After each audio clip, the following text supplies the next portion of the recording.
Traditional societies generally regard time as cyclical. There are obvious reasons for this. We live amidst the cycles of the seasons. Ancient people, even Paleolithic people, marked the precession of the lunar cycle. We have engravings and artwork that shows that they were aware of such things. There's evidence, even from the earliest civilizations, of knowledge of greater cycles with astronomical precessions, like the precession of the equinox, or, when the planets come back in alignment, different definitions of these kind of vast cosmic cycles. In the Indian tradition, there is a cosmogonic cycle in which whole universes are born and die, and life on Earth is seen to progress through the cycle of the yugas, 4 great ages, basically a golden age, silver age, bronze age, iron age kind of deal.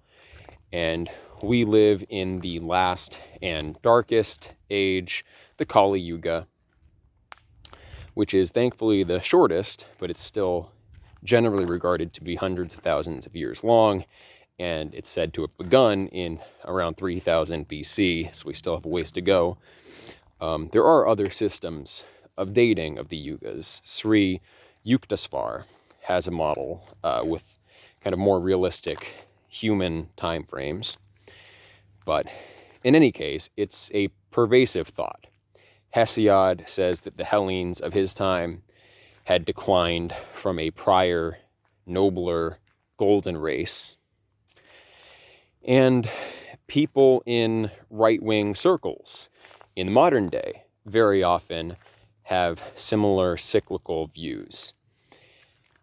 Many people subscribe to a Spenglerian model of civilizations, where civilizations are organic types, like any life form. They have a natural series of processes and transformations that they go through. There's an initial kind of culture phase with great artistic genius, the real definition of the archetypes that characterize the artistic style that lasts for, up to 1,000 years or so. We see this in Egypt. You kind of have this initial definition of what the civilization is going to be, and then that basically runs itself out. Eventually, though, you have like bureaucratization and things become rigid. The civilization begins focusing on conquest and acquiring new territory and resources. As it kind of loses that initial cultural momentum, it's no longer led by artistic genius, but like administrative proficiency, political conniving, and stuff like that. And there's certainly something to be said for a Spenglerian model. Many people in these circles like the model proposed by Edward Dutton and Michael Woodley, in which the cycle of civilizations is primarily due to a kind of dysgenics, eugenics cycle that can roughly be characterized in the saying that, hard times make strong men make easy times make weak men, etc. So their thesis is that the IQs in Western nations peaked around the 1870s, and post-industrial conditions have relaxed Darwinian selective pressures, so sickly, kind of mutated, low IQ people have no problem breeding, whereas in the past it would have been, selection would have happened. So that is one view in right-wing circles. We are becoming less intelligent. Conservatives, generally, like cultural conservatives, especially I think in American right-wing politics, we have a general sense that the moral caliber of our nation is declining. We used to be led by Christian values, and basically we've been going through a process of secularization, and this is often cast in, theological kind of terms where we are seeing the influence of Satan. Many Christians regard current events and have regarded current events over the centuries as evidence, signs of the end times. So, a lot of people think that we're going downhill. I think it is clear that, suicide rates have gone up. Marital rates have gone down. Divorce rates have gone up. Rates of depression, anxiety, etc. have gone up. Drug use has gone up. So we do see a lot of signs of social disintegration. And maybe optimistically, we can hope that this is part of a broader cycle, and perhaps we can have some hand in the next phase of this cycle. One aspect of this that I think is neglected is the attitude of people during a time of decline. Empires in their decline phase often conceive of themselves as at the peak of their power. That's not surprising because you have a longer history behind you. You have a sense of greater civilizational accomplishment. And also, as people are becoming less intelligent, the Dunning-Kruger effect kicks in. And also, I think, as media in general becomes more widely available, as artistic products, the kind of accumulated cultural work of hundreds of years, is just there permeating people's lives, and individuals don't have to engage in cultural creation as much. They're just kind of recycling old forms.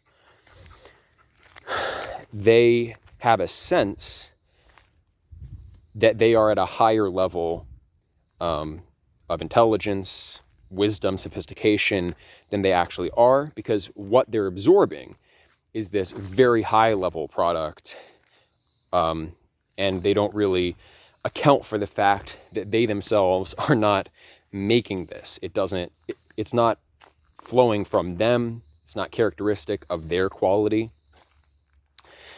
This is, I think, especially obvious in the role of music in modern society. So in the past, before recordings, ordinary people had to be musical experts to some degree.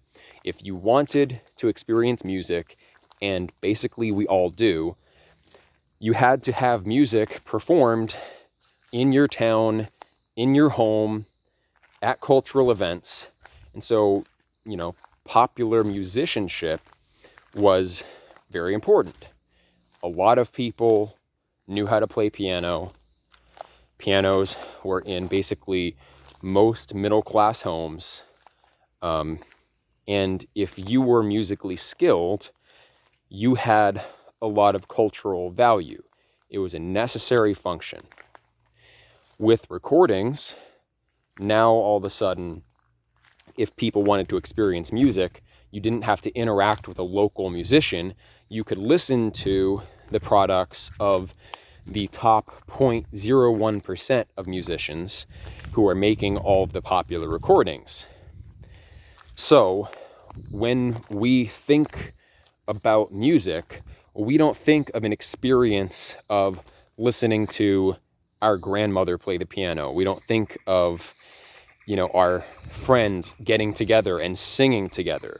That is not the experience of music. It's these polished, well-prepared, pristine recordings. That's just what music is. And now anything that falls short of that deserves, in the mind of the average person, basically no respect. In the past, the best pianist in your neighborhood had value, people respected and understood what he was doing, the years of practice it took to acquire that skill. Now, though, people can easily listen to only the most accomplished pianists. You know, the standard for a performance of Bach is Glenn Gould in people's minds, this 1 in a million figure that comes around once in a generation, interpretive genius. And if, regardless of whether you are an above average musician or not, you just don't get respect from people. A handful of, if you have a concert in your local town, a handful of people might attend and they will kind of politely clap, but it won't make an impact on them because they've been desensitized and they have in their mind this perfect archetype. Now, you see what's happening there. On the one hand, the expectations go up, the thought in people's minds of what music is, the standard in some sense goes up, but they are further removed from musical skill. Fewer people understand music theory, fewer people are competent musicians, and many people who do become musicians end up having this weird kind of delusional view of what they're doing.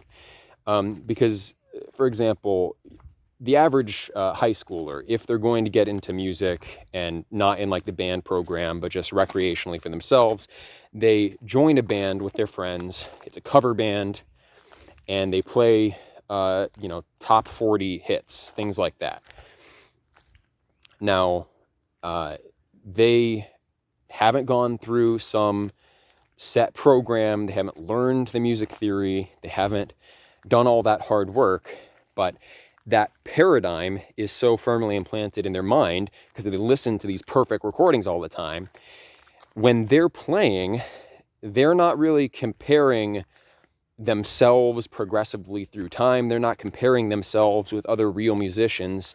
They kind of delude themselves into thinking that they are, effectively mapping onto that perfect archetype, which very often they're not. And you see this same effect in the world of dating, right? In the past, when marriages were kind of compulsory, it was socially necessary to get married, and you didn't have people moving many hundreds of miles from home over the course of their 20s, like many people do today. Things were more local. The pool of candidates, say you're, a young girl, basically who you might end up marrying. You respect the actual qualities that these men possess in a more kind of well-rounded perspective, just like in the past, when you interacted with local musicians, you saw more the reality of how human beings interact with music, not how these are kind of artificially prepared recordings sound. So in the past, the dating pool, it was like flesh and blood, real human beings that women understood, and they were making decisions in kind of a more comprehensive way. Whereas today, we have dating apps, we have a lot of transients of people from the time they go to college through their first attempts at a career. And young women basically have access to an unending stream of unusually charismatic, tall, handsome, witty men. And that is their standard. That becomes this paradigm that's implanted in their mind. They no longer appreciate the average man. They don't view people in this well-rounded context. At the same time, their standards go up, and what they bring to the table has gone down. If men typically are looking for signs of fertility in a woman, signs that a woman will be faithful, signs that a woman will be a good mother, these sorts of things. I would say generally those qualities have gone down. More women are addicted to drugs and alcohol than they used to be. And so they're kind of lessening their reproductive fitness on average. They are more likely to get a divorce. They're more likely to have a career and not invest their time and energy into child rearing. So women are offering less in the dating market and expecting way more. Just like the average person in terms of music is offering way less, actually possesses less musical skill, but their standard is impossibly high. I think in a way the same thing happens with scholarship. You know, when we look at, you know, for example, like Platonic scholarship, people looking into Plato, the commentators, Aristotle, and this sort of thing, there are a handful of global experts that everyone refers to. Those are the texts that are available, and that's not a bad thing. Just like it's not inherently a bad thing to have access to top-level recordings. It does have value, but it creates this distorting effect. So people have access to the absolute top-level scholarship, and meanwhile, if they have the ability to interface with someone who may not be a world-renowned expert on the subject, but they're just much more knowledgeable than themselves, they have no regard for that person who's just like a few steps above themselves. And, you know, what is the point of Platonic philosophy? Is it to get into really technical niceties and subtleties of translation and exhaustive systems of reference and having as many citations as possible and like the stuff that the top level scholars are doing? Is that the point? Or is it instilling virtue in people who are interacting with this material? And if more people were learning Plato in school, like used to be the case, you know, if you went to university, this was just part of your education. You would very likely read a few dialogues, you would read some Aristotle. It was understood this is the foundation of Western civilization. You were learning from local professors, people who were, you know, experts on the topic, but they weren't that handful of world-renowned scholars. They weren't like Harold Tarrant or, you know, any of these guys who are coming up with these translations and, you know, systems of explanation on the source material. And yet people, you know, actually took to the philosophy. It actually functioned socially in the same way that like music. What is the point of music? Is it just to listen to the absolute best performance possible? Or is it to live musically, to become more musical yourself? I think music belongs to the human soul first before it belongs to a record or a CD or an MP3 file. It has its home in the soul, and it has to be nourished and cultivated in the soul. And as we have this gap opening between people's standards and what they themselves are interacting with and what they respect, we see just a lessening of musical quality on the part of average people. Well, yes, maybe certain things are achieved by top-level musicians that haven't been achieved before. Technical proficiency maybe goes up, just like in Platonic studies, the best scholarship ever in history is being produced now. In terms of classical recordings, I mean, if you listen to recordings from the 70s, often it's pretty bad. You know, the standards today are extremely high. But of course, you're dealing with a much smaller percentage of the people, the actual musicians, who are producing the recordings, who are, you know, actually out there employed and putting out that kind of art. So our standards are going up, and yes, there is this kind of, how do I describe this? You know, for example, with the decline of the Roman Empire, you very likely did have a general decline of intelligence, but a handful of families, kept eugenic selection going in one form or another. And some of the best scholarship and philosophy in the ancient world was, after the fall of Rome itself. You have people like Proclus, and you don't see systematic argumentation in a comparable way back in the 1st century AD, 1st century BC. It's at a whole other level. Simplicius kind of sets the standard for medieval scholarship in a lot of ways, just as Proclus sets the standard for kind of dialectics and the way that he builds his arguments. They're in the midst of decline, and yet this thin tail actually achieves more. So that's, I think, sort of what's going on. A small class of experts is becoming better and better still today amidst a general decline.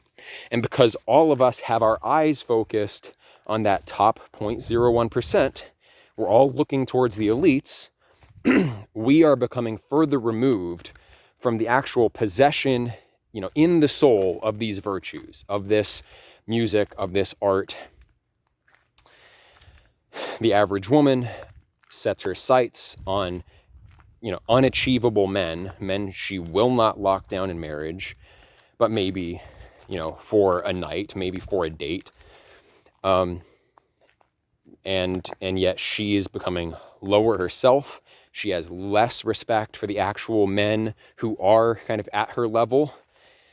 Women have inflated senses of self-importance.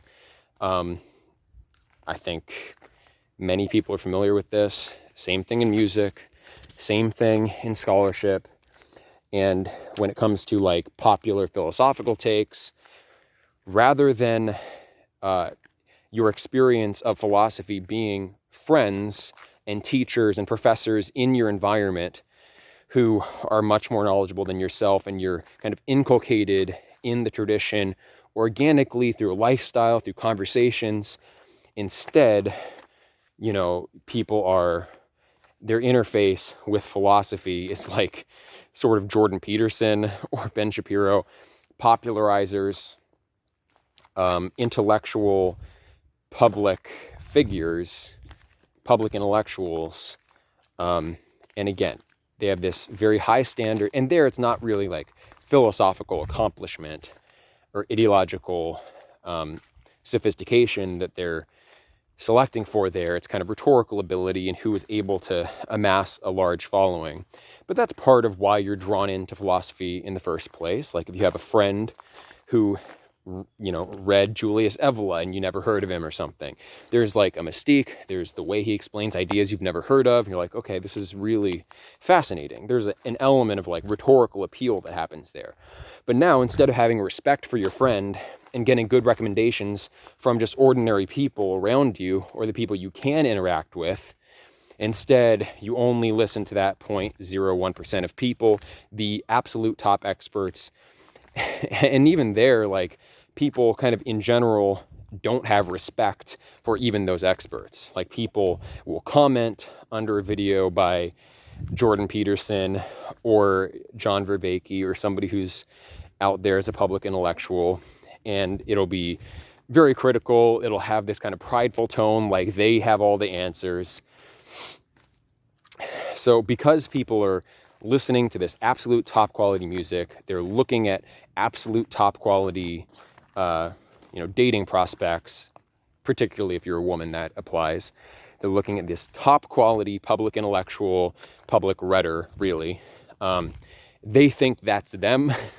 They're like the deluded cover band artist who is kind of passable as a musician, but they have deluded themselves into thinking that they are Eddie Van Halen or whatever. You see that, I think, more and more, and people don't check themselves because they don't interact with this on a more local, realistic level. I think this is one of the biggest problems of our time. In fact, people don't have respect for actual excellence. You know, when someone excels you in an ability, like in the hot takes that they give online, do you recognize when they excel you? Very often they do, and you kind of theoretically, abstractly acknowledge that, and you kind of accept that implicitly by virtue of listening to those people. But like, do you accept and acknowledge a position of subordination? Just like when you go into the military, you accept that you are a subordinate to others. You know, if you had a friend who was like the guy who read all the books and knew the history and stuff, you would accept a level of subordination to him, and you would benefit from that acceptance of being an inferior. It's when you know that you are an inferior, that's a very good position to be in, because that means, by definition, you have access to someone who is better than you at something. That should be a great thing. But if you don't recognize that you are the inferior party in the relationship, if you don't act accordingly, then you don't, well, clearly you don't benefit. Or, you know, maybe at some level you recognize the superiority that someone offers and you listen to them and you take their perspective into consideration, but you always have this deferral and like, well, I don't know, because you're comparing those like accessible experts to the Jordan Petersons or the Chris Langans. You're comparing them to Bernardo Kastrup, whoever is famous as a public intellectual. Now, anyone who's not famous, someone who you might be able to interact with and actually benefit from, who's out there willing to engage in conversation, willing to teach you, you don't, you know, join their reading groups. You don't get that direct interpersonal interaction. And that's kind of what it takes to progress. It doesn't take only seeing this top level archetype. You need intermediaries to reach the divine. That's what Proclus says. And going back to India, right? They have many gods that you can focus on to give you many possible intermediaries, depending on your station in life. And there are many teachers. There's not just, you know, one singular spiritual leader that everyone listens to online and that does it. No, like you need the guru. And the guru, part of that relationship, is treating them as an embodiment of God. Now, this is part of the Indian philosophy, generally speaking, the idea that the soul of individual human beings somehow contains, you know, ultimate reality, Brahman. And so, you know, you should regard the divine in all creatures, but most particularly in your guru, right? It's important that you understand, accept the divinity in them, and accept where they are your superior, where they transcend you. And this is kind of just common sense. Like, it should be common sense to us. If you want to become a good blacksmith, sit at the feet of a great blacksmith. You want to become a great carpenter, apprentice under a really accomplished carpenter, rather than like buying a book on how to build houses from like a world-renowned architect, engineer, savant. You know, that may benefit you somehow. There may be some advantage there, but it's not going to beat the direct day-to-day hands-on experience of, you know, like using that nail gun, screwing in the screws, and like the tactile daily experience, the ritual of you know, improving yourself in those things. The same applies to spirituality. The same applies to philosophy. There needs to be many intermediaries. Not everyone can interact with the absolute best, right? Again, like Harold Tarrant doesn't have time to teach Plato to every kid out there in the world who wants to learn. You need people who are willing to provide that training. Even if they're not a world-renowned expert, there's still value in it, you know? We have to be able to recognize that kind of intermediary greatness. Someone who is better than you, but maybe they're not the best out there. They still have value to you. We can't all be looking to only the very best because, often that perspective will be skewed. It's like, okay, the best scholars on Plato, maybe they are, like, in technical terms, doing work at a superior level to what's been done before, but, like, are they actually living the Platonic life? That's questionable. When it comes to public intellectuals, we all focus on Joe Rogan. Is Joe Rogan really one of the greatest philosophers, or is he just a really good rhetorician with a lot of connections and who's made, a lot of inroads in media in various ways and has experience in, again, the art of rhetoric? That seems more likely, but the mass man can't distinguish between the great rhetorician and the great philosopher.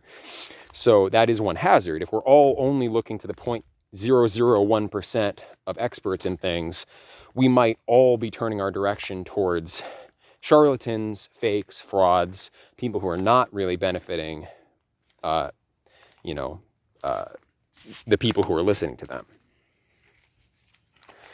So that's a hazard. Whereas if you have, many local teachers, many local experts, and they are interacting with each other and holding each other accountable, then you can't have a kind of runaway public intellectual figure who has all the views. They can leverage their clout to get into these, like, opportune interactions that only benefit them, never challenge them, and especially the internet as a medium exacerbates this. So it's easy to maintain yourself as a kind of fraudulent public intellectual. And if we accepted those intermediaries, if we gave them more respect, it would be more rewarded. For example, I have done some public education over the last 10 years. Quite a number of hours. I have helped certain people understand in my audience things about philosophy, the history of philosophy, sociology. I've shared what I've read. I've shared my original theories in many ways. And I think I've offered a lot of value. And in general, like, it's not hugely rewarding financially. I reach more people than a college professor. I interact with more people in a lot of ways than, like, your average local college professor. But that job is a lot more financially rewarding. So we don't incentivize this idea of, like, many intermediary experts. We don't incentivize the role of the guru. Instead, in effect, we incentivize the role of the televangelist. And so all the gurus out there who could be real leaders, we need individual mentors and leadership, but instead of, like, cultivating their relationships with their inferiors and growing their communities of practice, they're all aspiring to become the televangelist, instead of, like, trying to cultivate philosophical community. Would-be public intellectuals are out trying to become the next Jordan Peterson. It has its problems. This is a big part of a declining society. The Dunning-Kruger effect kicks in. People think they know more than they do, especially because, again, they have access to really high-level products, artistically, intellectually, but they're not, like, concretely interacting with them on a day-to-day basis that keeps it real, that grounds it in daily life. The way that you learn is, I would say, more down to the schedule of your day than it is to the abstract material that you are reading. Like, it takes the abstract material as well, but if you don't set up exercises for yourself to facilitate retaining that information, then very likely you're just going to forget it, right? You can read all the books in the world, but if you're just reading them and not doing anything with it, like, are you really becoming wiser? Where's the evidence of your wisdom except, like, your book count on your shelf? Is that a measure of wisdom? No, not if you're forgetting the stuff. Not if you can't call from that store of knowledge when it would be useful to you. And if you're not developing these communities of practice, developing these philosophical brotherhoods, then like when are you ever going to have the opportunity to share your wisdom?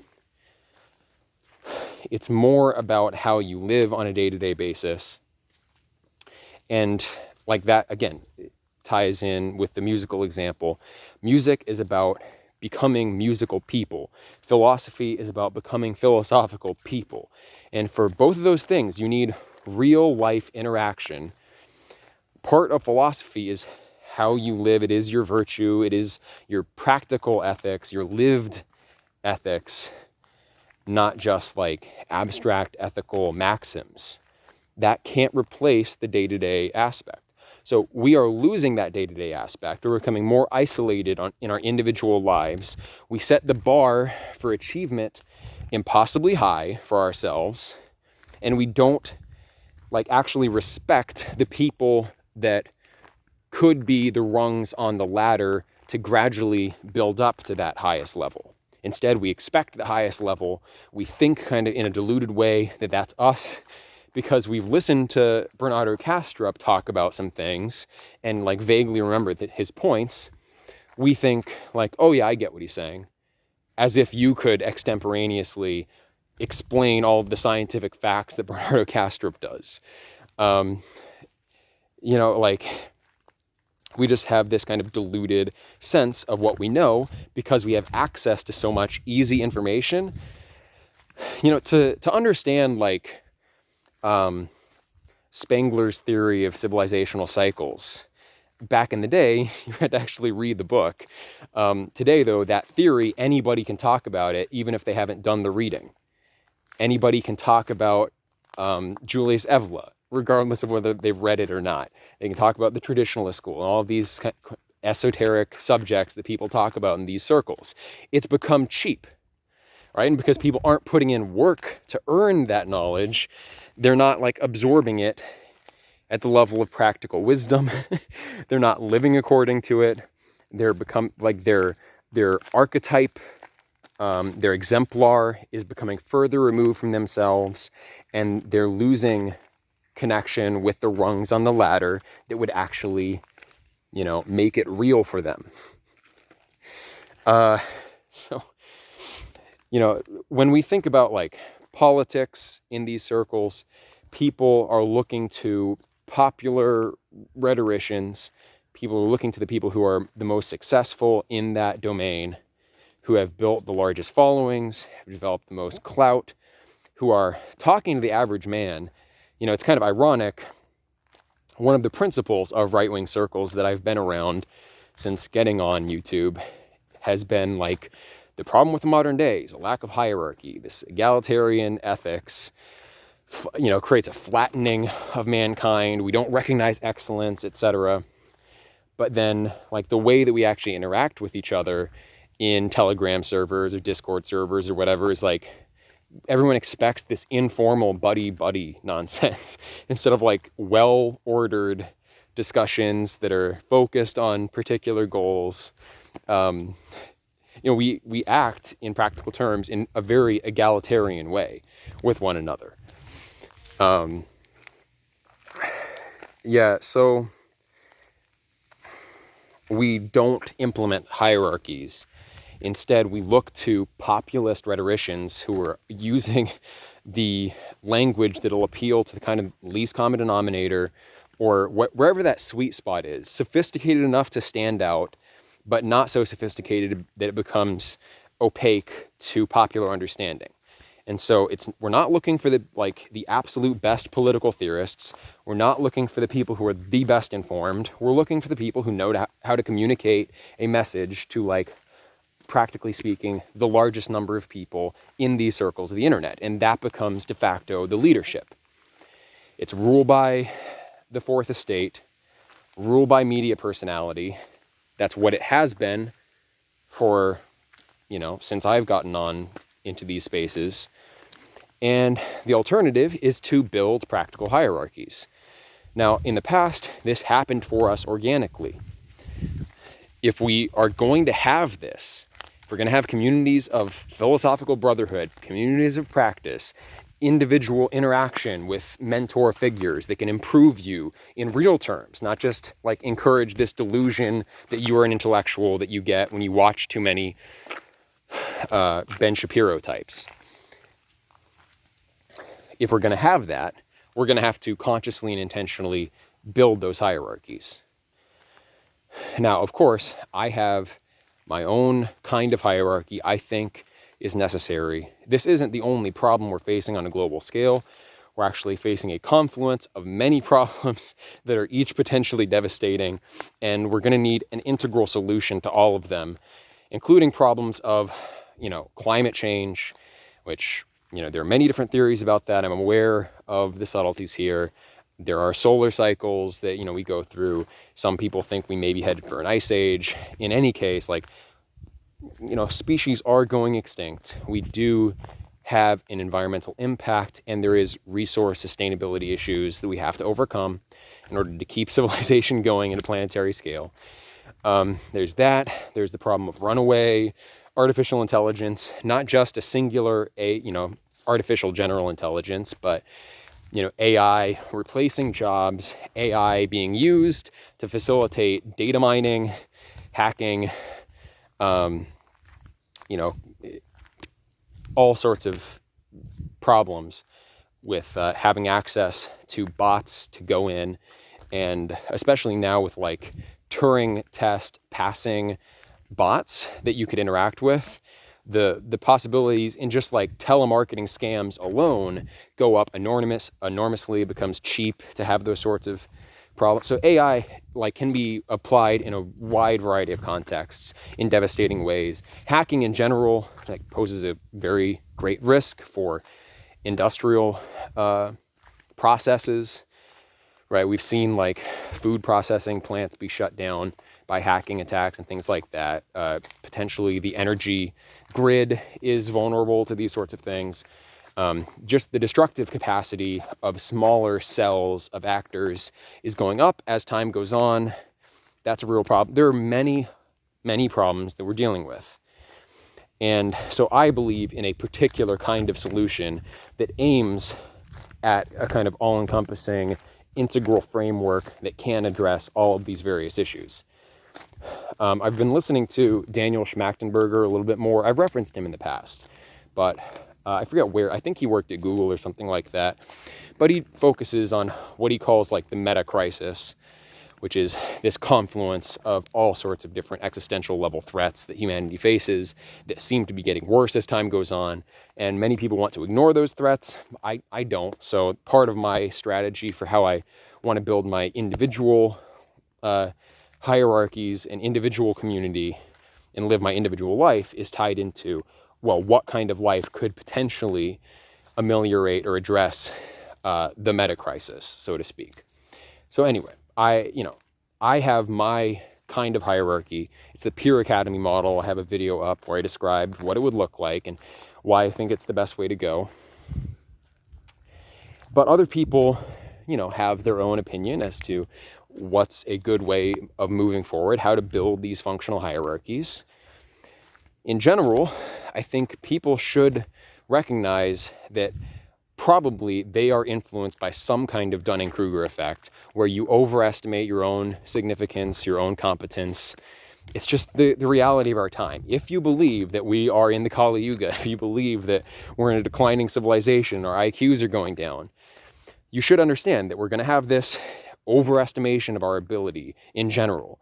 We set the standard too high, and we're not connected with actual lifestyles and practices that, bridge that gap. Instead, we delude ourselves into thinking we are very close to the paradigm because our thought is occupied on the paradigm all the time and not on people in our immediate environment or who we have access to on an interpersonal level who transcend us, right? Presumably, I have more knowledge about a number of things than basically everybody who watches me.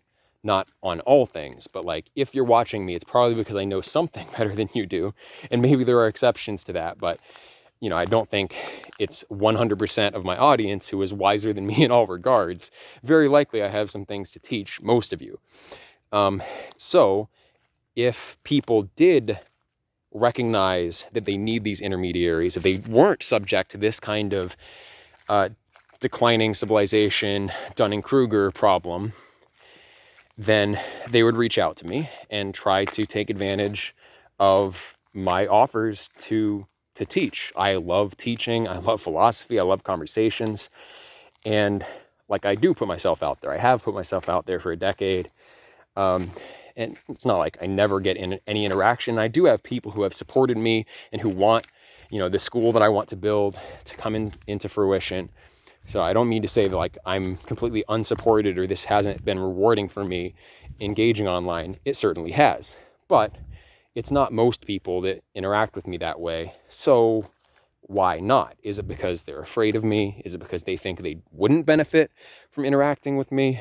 Even people who I've developed relationships with philosophically, they'll have a conversation about a topic or two, but they don't necessarily like seek out a deep understanding of the system, the philosophical system, my variant of Platonism that I subscribe to. They don't like dig into that to really understand it, even though that is available. Very few people have done that.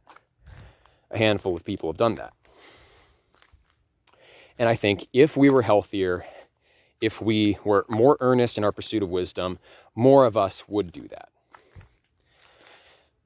So, I think this is an important lesson. I think we can correct for this.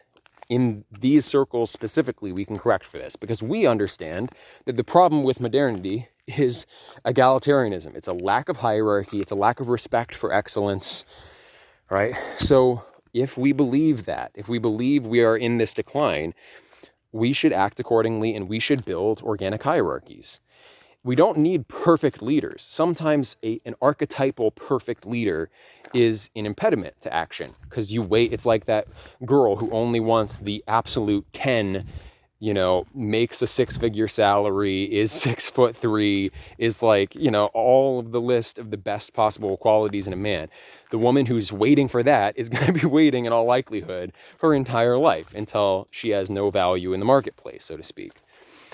And we can't make that mistake. We can't wait for perfect leaders. We need leadership in the meantime to build these practical hierarchies, to instantiate our values, not just like give them lip service. So hopefully what I'm saying makes sense. And, if it does make sense, it's probably worth offering to follow someone who you regard as wiser than yourself. If you think you're the wisest guy out there and you have a way and you know how to form community and you know how to build a good hierarchy, put your hand up and volunteer and say, I know the way. Come follow me and I will give you strength. And that is kind of the premise of political authority at one level.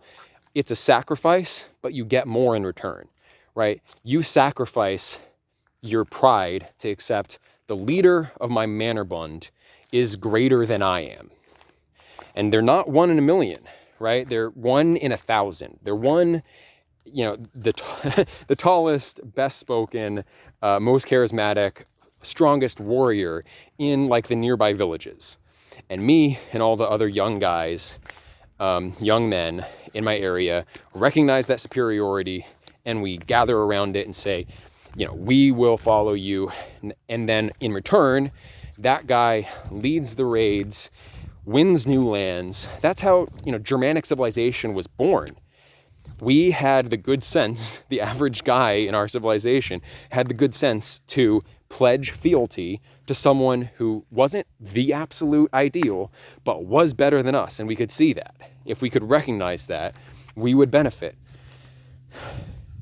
Because you get in the Mannerbund, you win new lands, you gain rank in the system, and by making that sacrifice and saying, you are greater than I am, I trust you, you win your title, and you're part of the seeds of the European aristocracy, and that has huge payoffs. And all it took was an act of sublimation of pride, sublimation of ego. It's not an absolute, like, I'm just going to be a toady and I'm going to be, like, a lot of people are afraid of losing face. A lot of people are afraid of coming across as an inferior. But, like, are you inferior to no one? The thing about superiors is that they're very high quality people who know how to lead and how to enrich all of us. So just think about it this way. You know, a group of 100 people watching this, each of which, each person has their own resources and various levels of wisdom. Now, each person can be responsible for their own private property and resources and use their own wisdom to direct those resources to the greatest extent possible. That's just all of us looking after our private gain.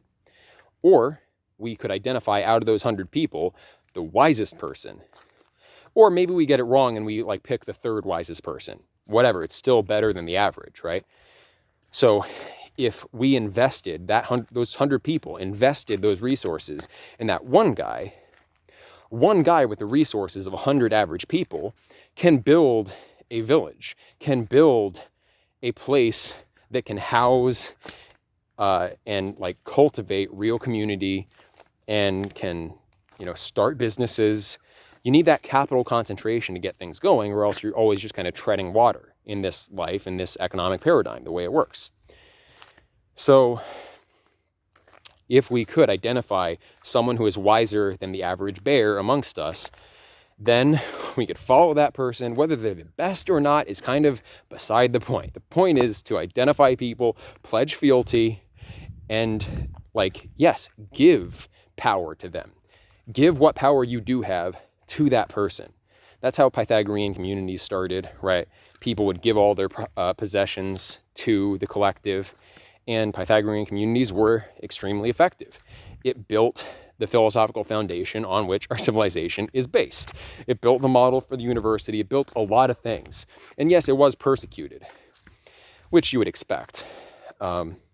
If like my theory of history of like an ancient ruling elite is right, they would view the Pythagoreans as extremely threatening and, you know, would clamp down on them. But in any case, the strategy of giving over your possessions to the collective was extremely rewarding for the Pythagoreans. And also when you left a Pythagorean community, they would give you your property back with interest. So there are like good ways of doing this. But just think about, like, as a real pragmatic possibility for your life, what if instead of looking after your private resources with your level of wisdom, instead you picked someone wiser than yourself, you encouraged others to pledge fealty with you to that person, let them lead you. You just have to accept at some level, like, the material prospects are higher if you took that route. You could gain more power. Give me power, I will give you power. That's the deal. That's why Germanic civilization and the European aristocracy rose up. That's the foundation of our power. That's the ancient Indo-European model, patron-client. It works. You know, that's why Indo-European languages are spoken on every continent. Maybe not as a majority dialect, you know, but we were very effective. You know, it was a successful strategy. So I think that would be worthwhile, and that's why, you know, I'm pursuing the strategy in life that I am pursuing. In a way, it's very traditional, right? Even if it is something that not a lot of people are doing today, it is something very traditional in the grand scheme of things. If we picked somebody, like, this is how various monarchies did work in Germanic Europe, right? You would elect a monarch. That was the premise behind pledging fealty to someone. It was voluntary in a way, but once you accept, like, yes, you transcend me in various ways, then you accept that subordinate position, and accepting that role makes the hierarchy actually function. You don't need perfect leaders. You need leadership. Hierarchies themselves are beneficial, even if they're not optimal. And instead, we are in this kind of continuous state of deferral, like the girl who's constantly waiting until Prince Charming comes and saves the day. And so we're watching various content creators and, like, giving our nitpicky comments and like not giving respect where it's due, not acknowledging greatness in others. And we could do that and immensely benefit ourselves. Hopefully this has made sense. So that's why I am putting myself up for election for the new Holy Roman Emperor. You can pay your taxes to me on Patreon, and I will build the empire. And we'll all be better off. That's the premise, right? And yes, I am willing to do that. I am willing to put myself out there and say, you know, maybe I'm not like the wisest person around, but I'm willing to give what I can and offer the leadership that I can. I've made sacrifices, and I have, you know, space where things can be done. And I'm constantly moving towards that goal. And hopefully one day, you know, it is actual and people have helped.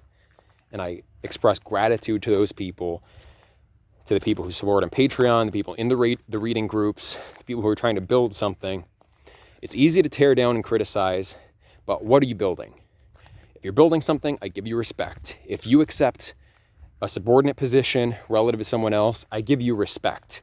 You know, that's why I joined the military. Like, I wanted to be in basic training. I wanted to be humbled so that I would become stronger. And that is what it takes. If you've never accepted that inferior position and done the grunt work and like been on the grind every day to improve yourself, then there's no way you're going to be leadership material. You have to follow in order to gain power. The first will be last, and the last will be first. So make yourself last relative to someone that you can believe in. That can be me, or that can be anyone else who's offering a similar thing. But this, I think, is one of the most pervasive issues of our time, kind of global Dunning-Kruger effect. We have unrealistic expectations across the board. We get further from those exemplars, and we lose contact with daily practice that will actually manifest it. I want to build that daily practice in real physical community, a real physical school and institution. And also, just like I believe it's very important that there is a place where young men can go and get like a foundational program of study in the classics, in the Western tradition, because that's not offered. If you want to do that, you're going to waste a lot of money in university, and it can be done much more cheaply. It just can. You can't trust the university system as it exists, which is completely corrupt and ideologically against what many of the people listening to this believe in. We have to have that kind of school. We have to have that kind of institution. I want to build it. I think I know how to build it. And even if I don't have like the perfect strategy, I think it would still benefit you just to put faith in me and let me try, because no one else is doing it. I just don't see it happening. And it's disappointing. And if it was happening somewhere else, I would put my lot in with them. If someone else was saying like, I will lead, and I respected them, I would follow. Historically, that's how I have been. And I think that's how you ascend. Metaphysically speaking, you accept inferiority to become superior. Seems counterintuitive, but it's the way our civilization was founded. It is the ethics that Christ espouses. So I think there's something to it. So anyway, elect me for Holy Roman Emperor, and we'll get this thing started. So thank you guys for listening. God bless.